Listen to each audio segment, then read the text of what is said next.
Hey guys, welcome back to the Comic Book Lowdown. I'm Wellington. It's been a while.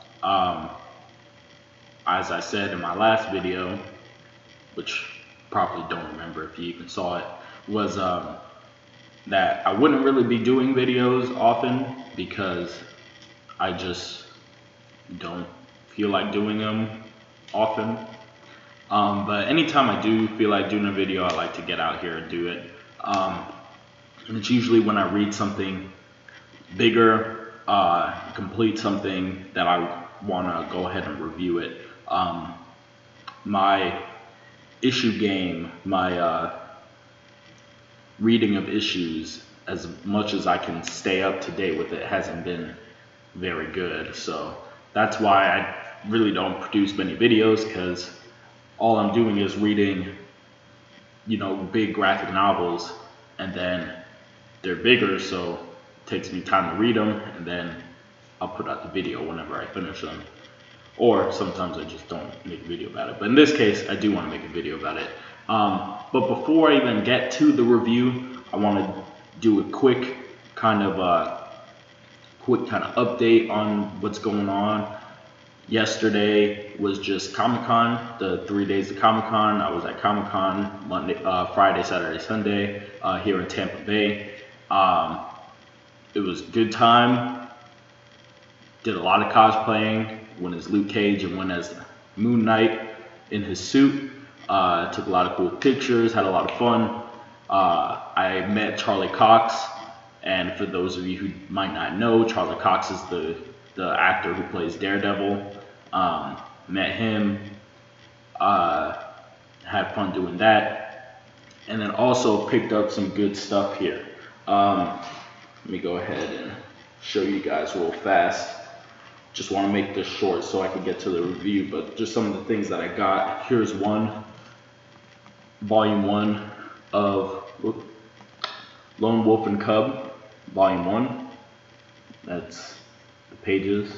Here's the spine. Dark Horse comic, samurai story.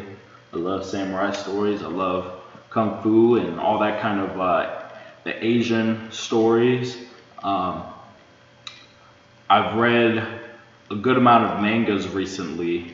Um, the Dragon Ball series, just to kind of refresh myself from when I was a kid. And I should do some reviews on those as well, because I've read the first 6 collections of that, and just amazing stuff. And there's only 9, so I might review them entirely once I finish the full 9.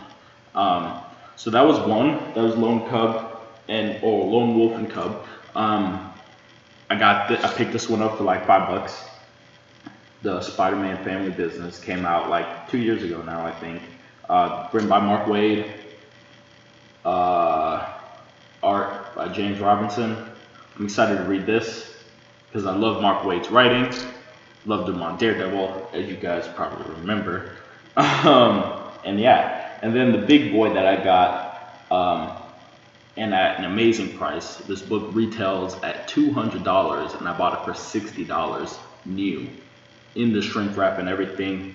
I've since taken it out of the shrink wrap because I don't buy things to not use them. I bought the book because I want to read it. It's this huge guy right here, the Marvel's Platinum Edition. Um, this is huge. This is definitely a coffee table book. Um, Here's the back side. This is the book in the slipcover. So this is the slipcover that you guys just looked at. The book itself, for those of you who don't know, written by Kurt Busiek, art by Alex Ross. Here's the front cover, and when you open it up with the back cover, let me see if I can do it because this thing is hard to navigate. You'll get the full image there. And looking through it, it's a beautiful book. I've started reading the story, haven't finished it yet.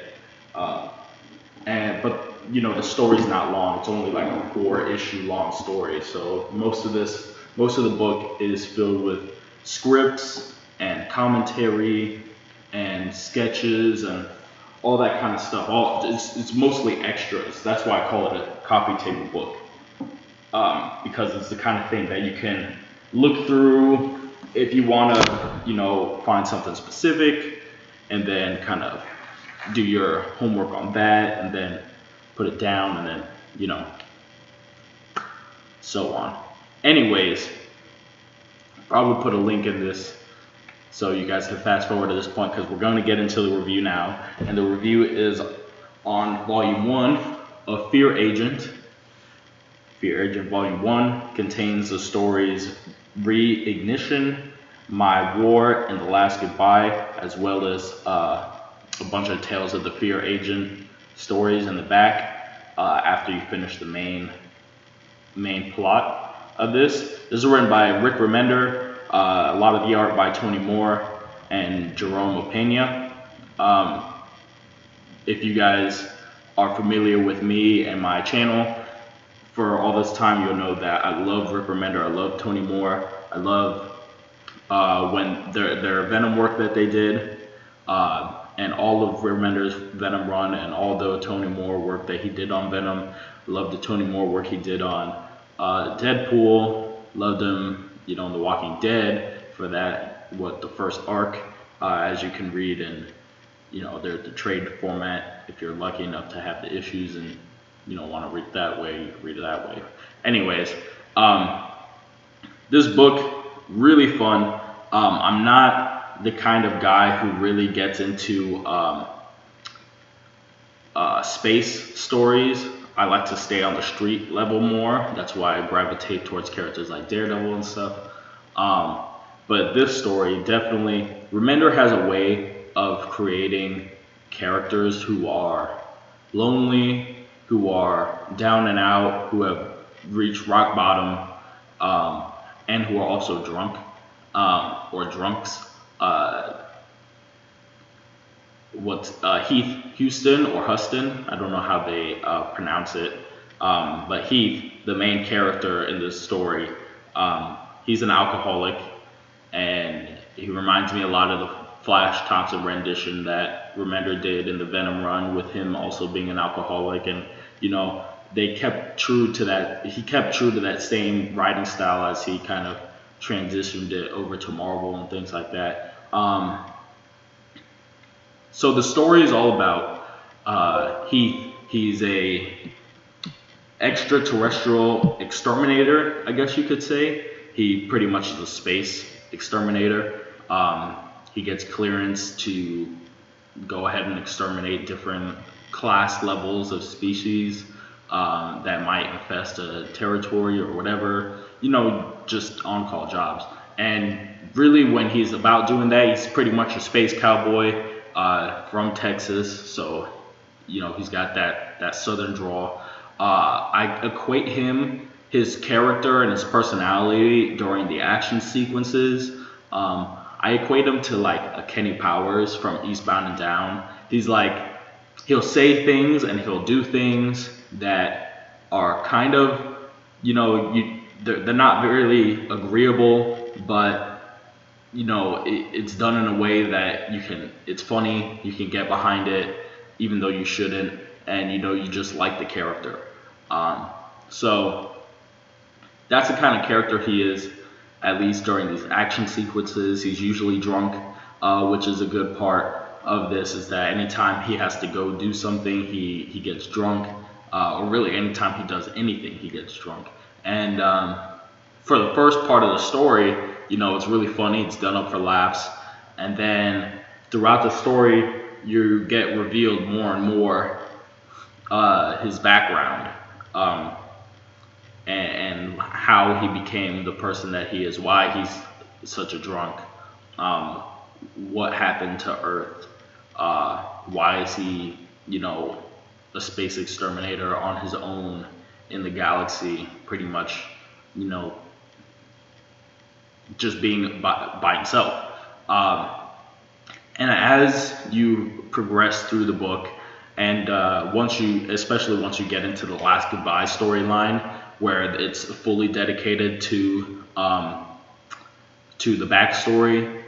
It's just it can tear your heart out. The story definitely does get serious. It gets to the point where you do understand, like, wow, I guess I can understand why you are an alcoholic.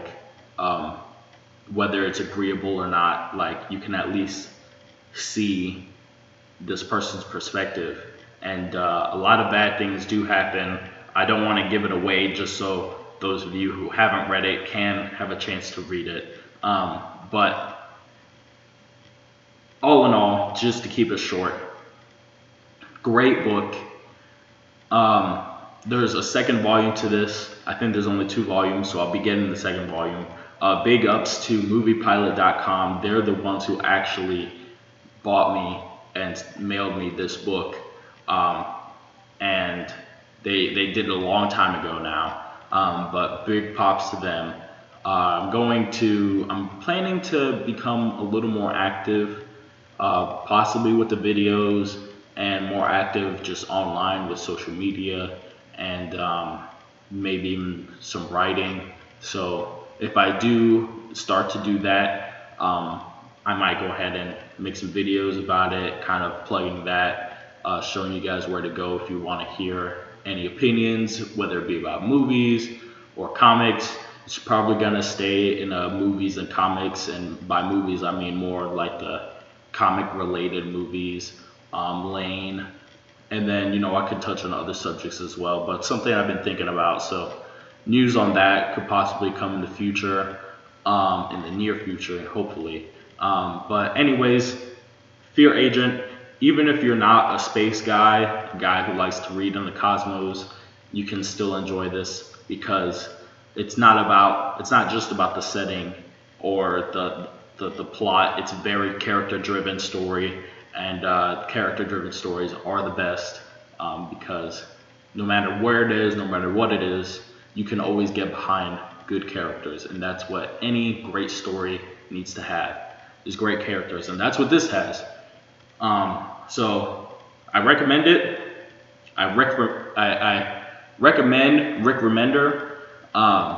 That's hard to say, but pick it up, guys. That's really all I can say. I'll even give you guys a quick look at the artwork.